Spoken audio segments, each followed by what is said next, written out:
Capítulo é o 18 e nós vamos ler apenas um versículo, que é o versículo de número 30.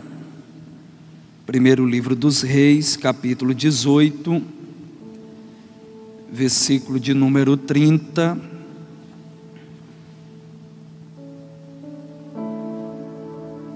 Glória a Deus.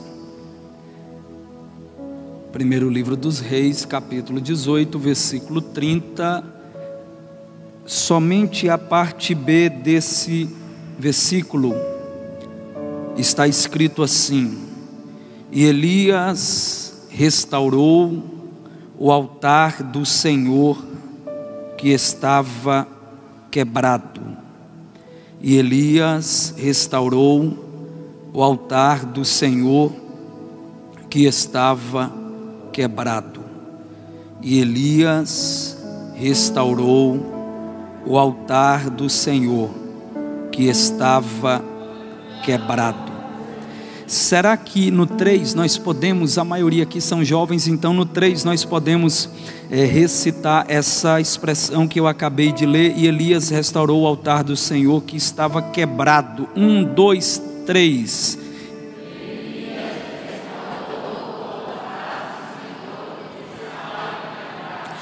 Sem dúvidas, nós estamos diante de um dos personagens bíblicos mais empolgantes. Falar na vida do profeta Elias é se referir a alguém que foi capaz de marcar a sua geração, foi capaz de marcar a história a tal ponto que, quando lembramos do profetismo em Israel, um dos primeiros nomes que vem à nossa mente é o nome de Elias. Em dado momento de tempo, Jesus sobe ao monte e ocorre a sua transfiguração, e os discípulos testificam duas pessoas ao redor de Cristo, sendo Moisés, o grande legislador, representante da lei, e Elias, o grande profeta, sendo a representação do profetismo na nação de Israel. Quando nós olhamos para a vida de Elias, nós podemos perceber que há uma diversidade de princípios que regem a sua história. Quando eu olho para Elias, me empolgo porque percebo que Deus encontrava em Elias aquilo que faltava em sua geração. Observe que a geração de Elias é uma geração vazia de Deus, e em contrapartida nós encontramos um Elias cheio de Deus. Enquanto sua geração é uma geração que adentrou os caminhos da apostasia, nós percebemos em Elias uma conduta de fidelidade ao eterno. Deus encontra em Elias aquilo que faltava em sua geração. E tendo dito isto, perceberemos que o capítulo 18, o texto que lemos aqui, nós podemos perceber que este texto demonstra-nos a terceira fase da existência de Elias. A primeira fase nós podemos chamá-la de Querite, a segunda fase nós podemos chamá-la de Sarepta, e por fim uma terceira fase, que é esta fase do capítulo 18, que nós podemos chamá-la de Carmelo. Isso é tão extraordinário que nestas fases nós podemos entender o ambiente de relacionamento e de reciprocidade que há entre Deus e Elias.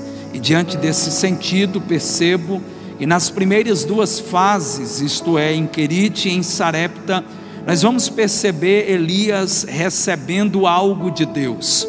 O interessante é que em Querite Elias recebe algo de Deus, e em Sarepta da mesma forma Elias recebe algo de Deus. Ponto interessante é que essas duas maneiras de Elias ser alcançado por dádivas divinas, elas se manifestam na vida do profeta.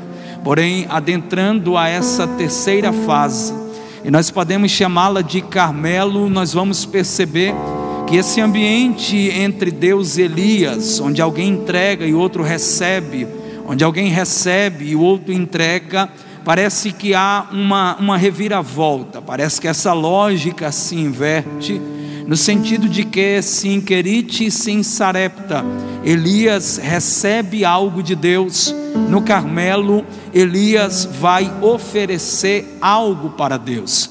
Isso é extraordinário porque se em Querite e em Sarepta Elias recebe algo de Deus, Deus entrega algo para Elias. No Carmelo não é Deus que vai entregar algo para Elias, mas é Elias que vai entregar algo para Deus.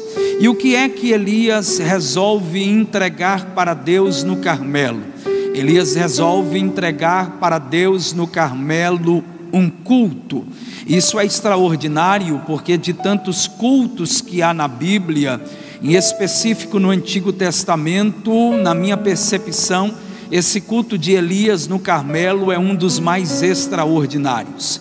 Quando nós olhamos para o culto israelita, na perspectiva do Antigo Testamento, nós vamos perceber que este culto ele era regido por alguns princípios. Por exemplo, um dos princípios é que este culto é oferecido a um Deus que age na história. Jeová é o Deus da aliança, e sendo o Deus da aliança, é perceptível o seu agir no meio do povo.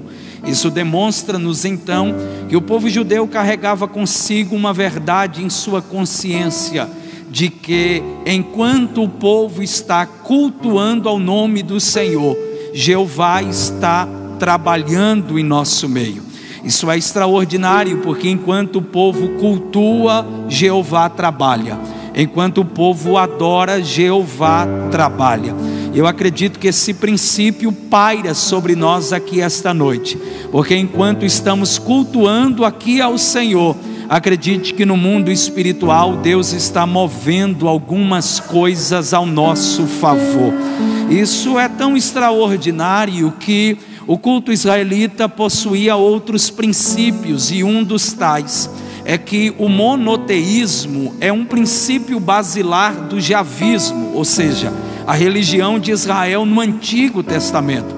Um preceito da lei, ou um dos preceitos dos 10 mandamentos, diz: não terás outros deuses diante de mim. Pois a consciência que o povo judeu carrega consigo é que no culto só existe um ser que é digno de adoração. No culto só existe um alvo que é digno de toda a glória. É por isso que nós vamos perceber por várias vezes o salmista ou os salmistas usando a expressão louvai ao Senhor. Por quê? Porque no ambiente do culto só existe um que é digno de ser adorado. Nós reunimos aqui esta noite e, embora sejamos pessoas distintas, de contextos distintos, de culturas até mesmo específicas, nós reunimos aqui com um único propósito, o qual oferecermos a um único ser toda a nossa adoração. Então, independente de quem pregue, independente de quem cante, independente de quem faça isso ou faça aquilo, no culto só há um que é digno de ser adorado, que é o nome do Senhor Jesus. É por isso que Paulo entendeu isso, e ele vai dizer uma das coisas mais extraordinárias da Bíblia, chegando à conclusão e dizendo: porque dele, e por ele, e para ele são todas as coisas. Glória, pois, a ele eternamente. Aleluia. Só que nós vamos perceber que no culto de Israel há uma diversidade de princípios.